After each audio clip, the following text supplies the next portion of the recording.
আপনি ইসলামের মধ্যে থেকে যাই করেন ওটাতে সওয়াব আছে না নাই? বিশ্বনবী বললেন তাবাসসুমুকা ফি ওয়াজহি আখিকা সাদাকা, your smile to your brother it's a charity. তুমি তোমার ভাইয়ের দিকে তাকিয়ে একটু হাসি দিবা, ওই হাসি দিলে তোমার আমলনামায় সদকা সওয়াব দিয়ে ভরে দিবে কে? আল্লাহ। দেখেন কত সুন্দর ইসলাম। আপনি আপনার ছেলে মেয়েদেরকে মানুষ করানোর জন্য স্কুলে পাঠান, মাদ্রাসায় পাঠান, টাকা খরচ করেন, অর্থ খরচ করেন, এই টাকাটারও সদকা হিসেবে কবুল করবে কে? আল্লাহ। প্রতি মাসে যে স্ত্রীকে আপনি খরচের জন্য টাকা দেন, এই টাকাটারও সদকা হিসেবে কবুল করবে কে? আল্লাহ। এজন্য ইসলামের সাথে থাকলে লাভ না লস? ইসলাম পেয়ে আমরা খুশি না বেজার? এজন্য প্রত্যেক সালাত শেষে আমরা পড়ি রাদিতু বিল্লাহি ওয়া বিল ইসলামি ওয়া বি মুহাম্মাদিন।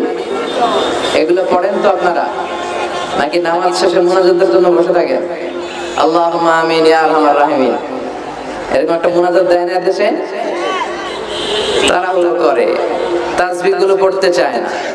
তাসবিহ পড়বেন, বিশ্বনবী সালাম ফেরানোর পরে আল্লাহু আকবার বলে আওয়াজ করতেন, এরপর 3 বার পড়তেন আস্তাগফিরুল্লাহ আস্তাগফিরুল্লাহ আস্তাগফিরুল্লাহ। এরপর বিশ্বনবী 33 বার সুবহানাল্লাহ পড়তেন, 33 বার আলহামদুলিল্লাহ পড়তেন, 34 বার আল্লাহু আকবার পড়তেন। আপনারা পড়েন? মান ক্বারা আয়াতাল কুরসি দুবুরা কুল্লি সালাতিন মাকতুবাতিন লাম ইয়ামনাহু মিন দুখুলিল জান্নাতি ইল্লাল মাউত। প্রত্যেক ফরজ সালাতের পরে কেউ যদি আয়াতুল কুরসি পড়ে, তাহলে তার জান্নাতে ঢোকার ক্ষেত্রে আর কোনো কিছুই বাধা থাকে না, একটা জিনিস ছাড়া, সেটা হচ্ছে তার মরণ। সে মরে না, তাই জান্নাতে যায় না, মরলেই জান্নাতি। কি সুন্দর সুন্দর দোয়া, এগুলো আমরা পড়ি না। বিশ্বনবীর তাসবিহগুলো আঙ্গুলের গিড়ায় পড়তেন। কোথায় পড়তেন? এইভাবে। আব্দুল্লাহ ইবনে আমর ইবনে আল-আস রাদিয়াল্লাহু তাআলা আনহু বর্ণনা করেন, রাআইতু রাসূলুল্লাহ সাল্লাল্লাহু আলাইহি ওয়াসাল্লাম ইয়াকিদু তাসবিহা ফি ইয়ামিনিহি। তিনি বলেন, আমি বিশ্বনবীকে নামাজের পরে এই ডান হাতের গিড়ায় গুনে গুনে তাসবিহ পড়তে দেখেছি। ডান হাতটা উপরের দিকে করে। ডান হাত আছে না সবার? হাত কয়টা আমাদের? একটা ডান হাত, একটা বাম হাত। এই পৃথিবীতে মানুষগুলো দুই পন্থী, একটা ডান পন্থী আর একটা। আমরা কোন পন্থী? চিল্লায় বলেন, আমরা কোন পন্থী? এই ডান হাতের এই গিটগুলোর মধ্যে পড়বেন। তাসবিহ দিয়ে পড়া জায়েজ, কিন্তু এটা পড়া সুন্নাহ।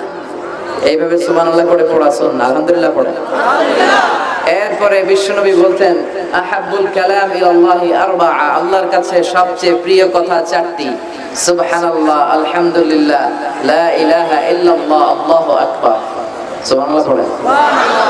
এই তাসবিহগুলো লোকজন পড়তে চায় না। আর সবচেয়ে শ্রেষ্ঠ জিকির হচ্ছে আফদালু যিকরি লা ইলাহা ইল্লাল্লাহ। সব সময় এই জিকিরটা দিয়ে বিশ্বনবী জিহ্বাটারে ভিজিয়ে রাখতে বলেছেন। লা ইয়াজালু লিসানুকা রাতাবান মিন যিকরিল্লাহ, সব সময় তোমার জিহ্বাটা যেন আল্লাহর জিকির দিয়ে ভিজে থাকে। সব সময় আল্লাহর নাম জিহ্বায় রাখলে লাভ না লস? কত অবসর সময় আমরা কাটাই, তাই না?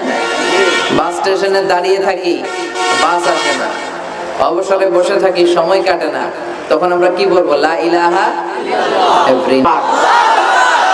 দিনে রাতে যখনই আমরা অবসর পাবো, আমরা কি করবো? লা ইলাহা ইল্লাল্লাহ। আর সবকিছু করবো একজনের খুশির জন্য, তিনি কে? আল্লাহর খুশির জন্য করলেই ওই কাজ আপনি সওয়াব পাবেন। আর লোক দেখানো মানসিকতা নিয়ে যদি আমরা কোনো ইবাদত করি, সওয়াব পাওয়া যাবে? মানুষকে দেখাতে যদি আমরা সালাত পড়ি, মানুষকে দেখানোর জন্য যদি রোজা করি, মানুষকে দেখানোর জন্য যদি দাঁড়িয়ে রাখি, মানুষকে দেখানোর জন্য যদি হজ করি, জিকির করি, দান করি, এটার কোনো দাম আছে? কথা বলেন। মিজানুল পাল্লায় এটারে উঠাই দিলে এটার কোনো ওজনই হবে না। নাউজুবিল্লাহ বলি। আর আপনি আল্লাহর খুশির জন্য সামান্য ইবাদত করেছেন, সামান্য, যত সামান্য, এই সামান্য ইবাদত করে মিজানের পাল্লায় উঠিয়ে দিলে এটারে উহুদ পাহাড়ের সমান ওজন করে দিবে কে? আবার আল্লাহর কাছে সবচাইতে প্রিয় আমল ওইটা যেটা মানুষ কন্টিনিউয়াসলি করে।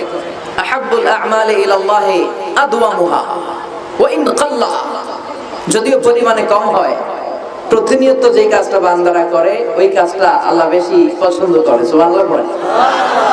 এক রাতে এশকের ঠেলায় সারা রাত তাহাজ্জুদ পড়ছেন, আর সারা বছর এক রাতেও নাই, এরকম আছে না নাই? হ্যাঁ, কদরের রাতে খালি তাহাজ্জুদ সারা বছর আর পড়ে না, এটা আল্লাহর কাছে বেশি প্রিয় নয়। বরং প্রতি রাতে একটু সময় সুযোগ করে 2 রাকাত 4 রাকাত, এটা আল্লাহ বেশি পছন্দ করে।